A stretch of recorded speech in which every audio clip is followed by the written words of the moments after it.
Magandang tanghali po mga kaibigan. So may na-receive po tayo ulit ngayon na panel gauge, no? Shoutout po kay Boss Rio Capones from Bato, Borongan City, Samar. So maraming salamat po mga taga Samar, no? So ngayon po ay araw ng Sabado. So ngayon po na-receive to, April 26, 2025. Okay, so ito, panel gauge po ng ano to, ng Innova. So, blackout na po siya. Yun nga lang po, nabanggit sa akin ng customer na na-repair na po siya. Meron na pong nag-attempt na mag-repair.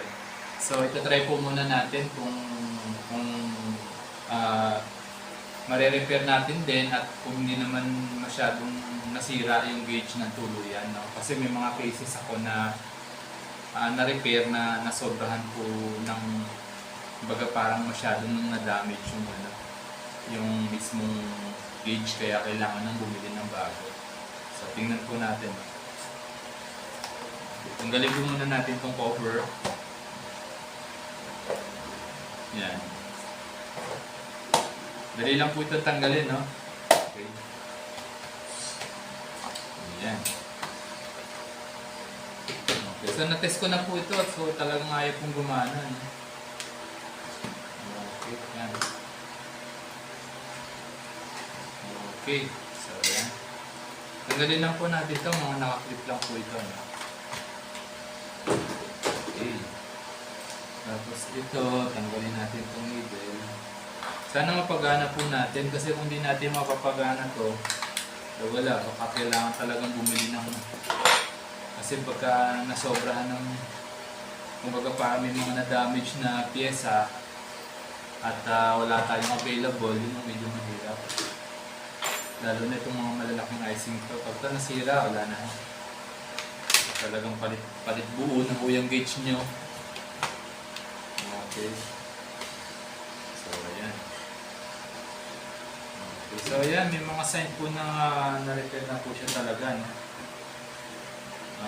Titingnan po natin, no? Kung baka meron pang ibang mga na-damage. So, papalitan din po natin ng mga pyesa yan. Okay. Pati po yung LED yan, mga sunog na. Oh. Ito nga, pinalitan ng ibang LED. Oh. So, hindi naman dapat palitan siya. No? Sige mga kaibigan, balikan ko po kayo after ko magawa. Ito, okay na po mga kaibigan. So, medyo natagalan lang po natin bago magawa kasi marami pong mga nasirang pyesa. At the same time, merong mga circuit po na natutol. So kaya pinagdugtong-dugtong po natin. So ito, i-test na po natin. No? Okay. Dahil na po dun sa, yun nga, meron na pong naggawa at yung trace po medyo naputol, hindi po napansin at yung mga piyesang pinabit, hindi ko po alam pero mukhang yung iba sira din po. So yan, pinalta na po natin po lahat po natin. Pati po yung LED, pinalta na po natin. No? Okay. Tapos, siya nga pala, may dagdag ko po. Ito pong LED para dito sa needle, may separate po yan. Itong sa RPM, KMH, gas at saka TET. May sarili-sarili po yung LED. Ngayon, ang nangyari po, pinalitan po siya ng ibang klaseng LED. Ito po. Yung ganitong kalaki. Which is hindi naman po siya uubra. So, hindi ko lang alam kung siguro baka nasira or kung ano man nangyari. Pinalitan po siya, pero hindi nga po ito ubra gaya ng nabanggit ko, kaya kailangan po natin palitan siya. Okay, pinalitan po natin siya, isang set na rin po yan. So, yun po, para at least pantay-pantay po yung kulay niya. No? Okay, so pinaano ko lang po. Kasi po, usually yung mga ganito, hindi naman po kasama siya doon sa pinapalitan nitong ilaw. Separate po kasi itong ilaw nito. Okay. So, ayan. Test na po natin, no? Okay. So, 1, 2, 3. Ayan, okay na. Ayan, kung tititingnan nyo, yung kulay pula. Ang ganda na, maliwanag na. Kasi kanina talagang wala eh. Hindi uubra itong ganitong kalalaki. Sa ibang type ng ilaw to. Bumbilya to. So, bilangin po natin, no? So, bali po 20 lahat ng kulay puti na pinalitan natin kasi mga sunog na po siya. So, So, bilangin po natin, no? 1, 2, 3, 4, 5, 6, 7, 8, 9, 10, 11, 12, 13, 14, 15, 16, 17, 18, 19, 20. So, bali 20. Sakto. Ngayon, yung kulay pula naman na nasa needle, bali po 7 yan, no? 1, 2, 3, 4, 5, 6, 7. Okay, 7. Ito hindi po kasama tong sa ilalim. Kasi yun po, sa ABS po yata yan, no? Hindi po yun kasama. Ito lang po sa mga needle. Saka itong kulay puti. So, yan. Okay na po. Kanina ayaw po talagang gumana niya, no? Ngayon, meron pong color combination yan. Papakita ko po sa inyo mamaya. Pa-finalize po natin. So, ito po yung mga piyesang pinalitan natin. Yan, lahat po yan. Pati yung mga LED, mga IC diode. So, ito po ay ipapadala natin sa customer. Kasama po nito pag pinaship. So, yan. I-case na po natin siya, no? Bago natin i-case, ilinisin po muna natin. Okay. Yan. Okay, para at least, kasi hindi naman ito natatanggal madalas pagka may problema lang. Kaya nandun yun. Kaya pag nangyari yan, pag hindi nyo po nilinis yan, hindi yun pantay ang kulay ng ilaw niya. May malabo yung ibang portion. Kaya dapat po, linisin nyo po ito. Kasi nabablock po ng dumi yung liwanag po ng ilaw. Okay, yan. Okay na po. So, yan. Kapit na po natin ito, no?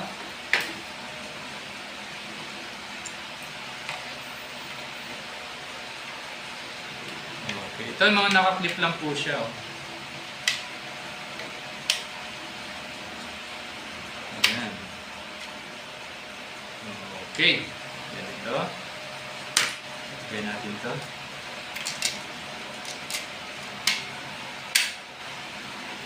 Docs.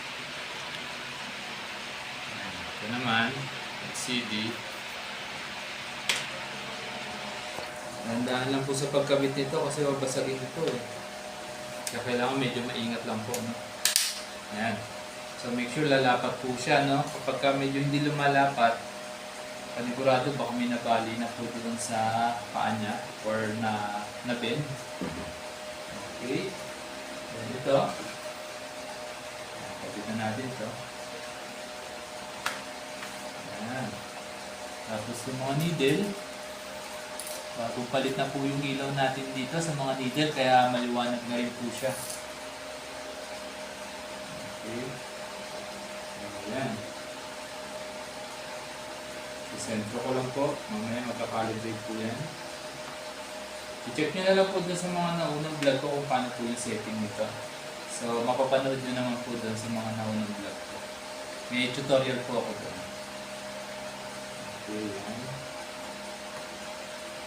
After ma-set po ito, magkakalibrate po yan ng pusa. Basta tama lang yung pagkaka-set nyo initially dito sa needle. Okay, dito, itong malaki, dito po sa gitna. Sa KMH. Ayan, okay. Ayan. Itong medium size na needle dito sa RPM. Ayan.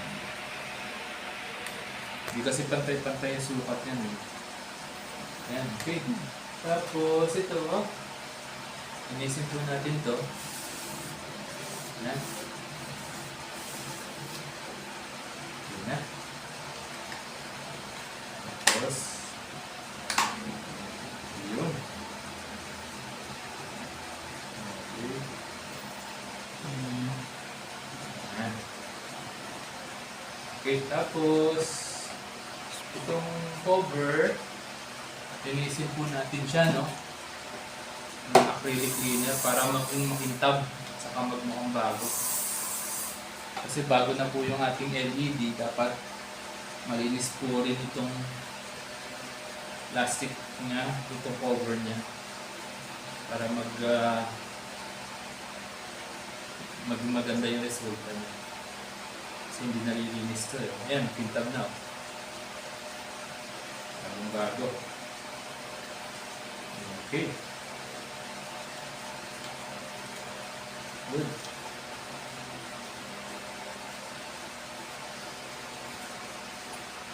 Okay na to. Ayan.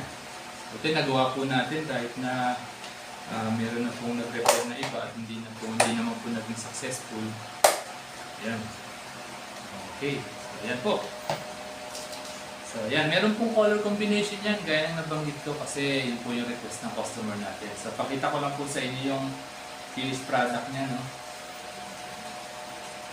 Okay. So, kung makikita nyo, yung needle niya, isinet ko po yan sa taas. Okay. So, ang objective ko po doon, kasi pagka po yan, may problema pa. So, hindi po yan bababa. Hindi po yan magre-response. Pero kapag successfully po na na-repair, magka-calibrate po yan, pupunta po yan dun sa zero. Tapos yung odometer niya, kung ilan man yung odometer niya, lalabas na po yan. So, makikita po natin dito.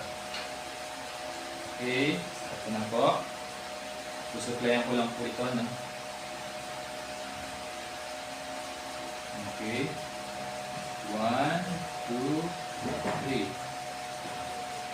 3. Yun. Dapat bumaba yan. Yun, bumaba na, oh. Yan, ang ganda. Liwanag.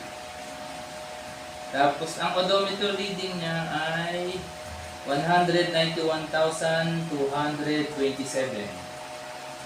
So, tama lang po yun itong ganitong pataas na mileage. Ito kasi yung average mileage kapag ka nasa 10 years mahigit na po yung sasakyan. Okay, ang ganda niya. So, okay na po ito. Yan, salamat naman at nagawa natin kahit paano, no? Napagtyagaan natin kahit medyo matagal siya. So, Sir Brian from Samar, okay na po itong gauge nyo. So, pwede ko na po itong i-ship anytime. So, panoorin niyo lang po yung video ko para ma-check niyo po. Then, mga kaibigan, yung details po ng service ko at yung cellphone number kung saan ako nandoon at nagawa. Pa-check na lang po sa description ng bawat vlog ko or video ko. Pasuporta na rin po. So, muli, maraming salamat po sa inyong tiwala. Thank you.